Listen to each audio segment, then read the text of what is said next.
qu'on va accueillir, et c'est dans le prolongement de notre discussion, un tout nouvel élu municipal qui a sûrement été intéressé par ce qu'il vient d'entendre. En tout cas, il va pouvoir nous le dire. Il s'agit de Didier Chaplon, que j'invite à nous rejoindre, qui est adjoint biodiversité à la ville de Rennes. Bonjour, monsieur Chaplon. Bonjour. Bienvenue dans les serres de la ville de Rennes que vous connaissez bien, j'imagine. Vous êtes devenu conseiller municipal cette année, c'est votre premier mandat, et vous avez été nommé 7e adjoint à la biodiversité, ce qui est une toute nouvelle délégation à Rennes. Alors, quels sont les principaux enjeux de votre feuille de route? La biodiversité dans la plus grande ville bretonne, ça ne doit pas être une mince affaire. Alors, c'est la première fois qu'on a une délégation propre à la biodiversité. Avant, il y avait plusieurs éléments, d'écologie, de climat, d'énergie, etc. Là, c'est la première fois qu'il y a un élu spécifiquement sur la biodiversité. L'enjeu, il est lequel à Rennes? À Rennes, on a besoin de construire pour accueillir les habitants. C'est une croissance endogène, c'est-à-dire qu'il faut construire des logements pour les Rennais. Donc ça veut dire une certaine densification, puisqu'on ne va plus sur l'étalement urbain, c'est fini, et c'est heureux pour la biodiversité et puis pour plein de choses. Donc cette nécessité de construire doit forcément s'accompagner de plus de nature en ville pour que ce soit acceptable, mais aussi pour participer à, je dirais, la reconquête de la biodiversité pour avoir notre part. Et pour que la ville soit vivable aussi. Pour que la ville soit vivable. Et il ne suffit pas de verdir pour verdir.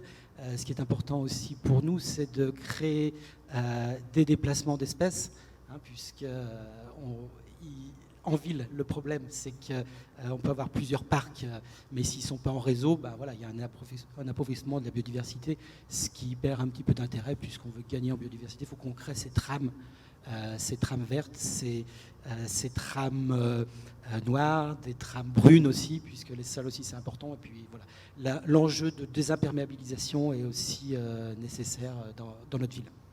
Alors est-ce qu'on peut densifier et dans le même temps créer de nouveaux parcs, de nouveaux espaces verts dans un espace limité? Alors on crée de nouveaux parcs.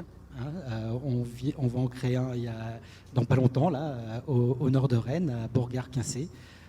On va donner les moyens aux habitants, ça se fait déjà dans le cadre de Jardinons nos rues, de proposer des endroits pour végétaliser à côté de chez eux. Et on aide aussi les porteurs de projets sur des projets d'agriculture urbaine, puisqu'il y a de l'agriculture urbaine, que ce soit dans les quartiers, par exemple au Blône, il y a des acteurs qui travaillent là-dessus, sur de l'agriculture urbaine, mais aussi en périphérie. Je pense à la Prévalais, à la Lande du Breuil ou proche Rocade, où on a un petit peu plus de place. Vous parliez de verdir, végétaliser, ce sont des thèmes porteurs dans les villes. Aujourd'hui, on veut planter des arbres un peu partout. Tout le monde plante des arbres. Il ne s'agit pas de faire non plus n'importe quoi. Quelles vont être les grandes conditions, les axes de réflexion sur cette végétalisation à Rennes? Alors, il y a les arbres, effectivement. Il n'y a pas que les arbres. C'est important de dire qu'il y a différentes strates pour justement la biodiversité. Et pareil, il ne faut pas les mêmes arbres. Donc ce qu'on est en train de faire, c'est qu'on est en train de travailler sur une charte de l'arbre. Une charte de l'arbre, parce qu'on voit que c'est un sujet sensible et important pour les citadins, pour les Rennaises et les Rennais en particulier. Et voilà, tout le monde n'a pas la même approche de l'arbre. Voilà, c'est plus ou moins sensible. Il y a plein d'acteurs autour de l'arbre, il n'y a pas que la ville de Rennes, il n'y a pas que les habitants qui vont pouvoir proposer, qui proposent déjà de classer certains arbres ou d'en planter.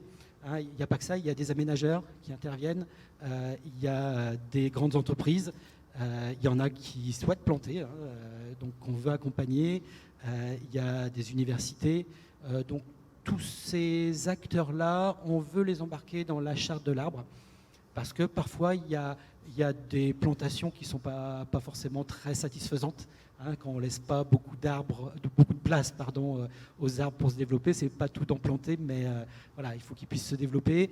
Le système racinaire, il faut un petit peu de place. Il faut créer de la biodiversité aussi, parce que l'arbre tout seul, ça ne va pas.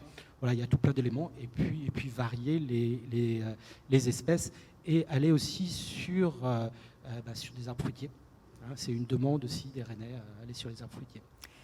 Vous êtes adjoint biodiversité depuis quelques mois seulement. Comment vous avez vécu ce début de mandat, alors en plus dans un contexte assez particulier? Il y a beaucoup de choses.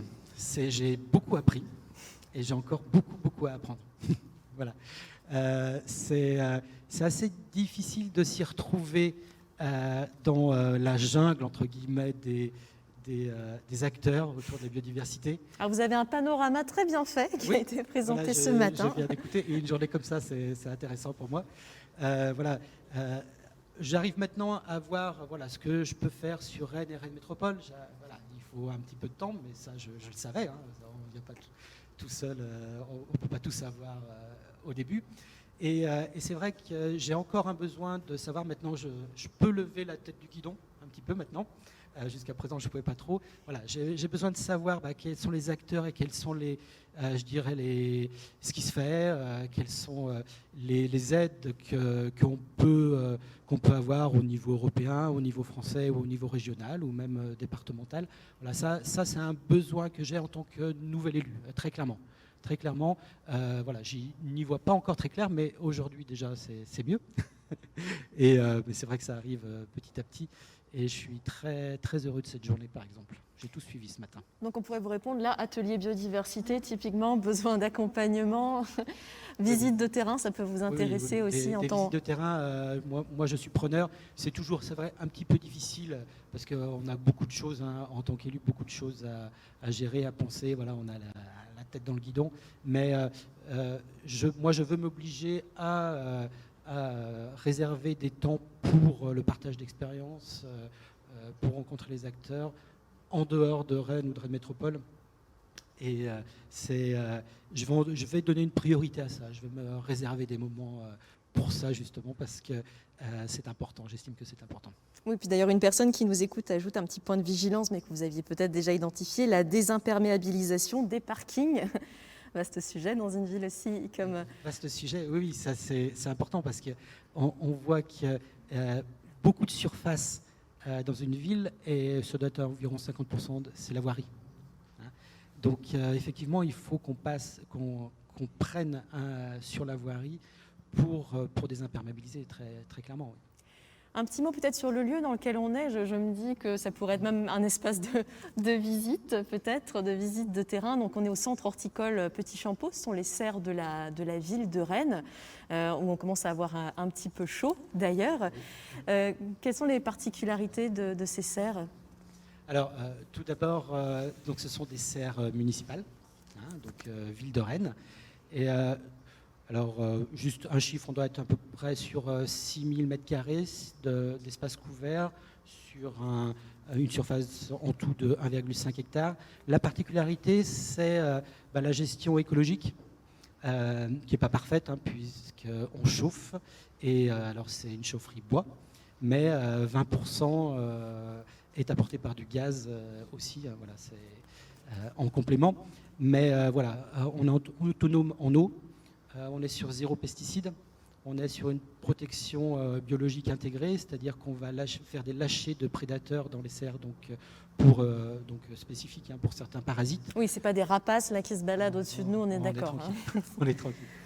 Voilà, donc c'est ce qui se passe en place dans ces serres-là, et ça nous permet d'avoir la maîtrise de nos végétaux, de la façon dont sont produits un certain nombre de nos végétaux, pas tous bien sûr, mais par exemple pour tout ce qui est ornemental, fleurs ou ce que vous avez derrière, là on a la maîtrise parce qu'on a à peu près 1000 événements que l'on va accompagner, par exemple les transmusicales.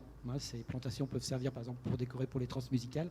Voilà, donc ça nous permet d'avoir des végétaux qui sont 0 pesticides déjà, hein, puisque je ne l'ai peut-être pas dit, mais c'est 0 pesticides.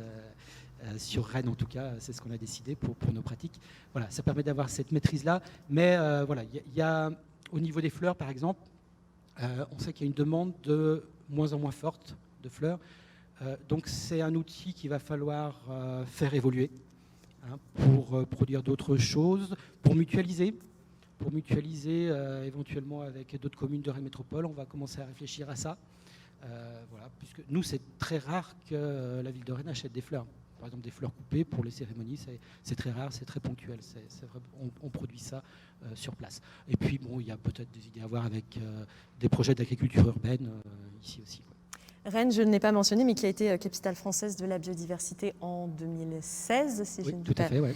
Et d'ailleurs, j'indique à toutes les collectivités qui seraient intéressées, qui voudraient candidater, que c'est tout à fait possible et que c'est même le moment de le faire, puisque on peut candidater officiellement jusqu'au 31 décembre de cette année. On me dit dans l'oreillette que je n'ai pas, que ce sera peut-être même prolongé jusqu'au 31 janvier 2021. Et donc le thème pour cette édition, c'est eau et biodiversité, capitale française de la biodiversité, donc une reconnaissance nationale pour les actions menées sur un territoire. Merci beaucoup à vous, Didier Chapelon.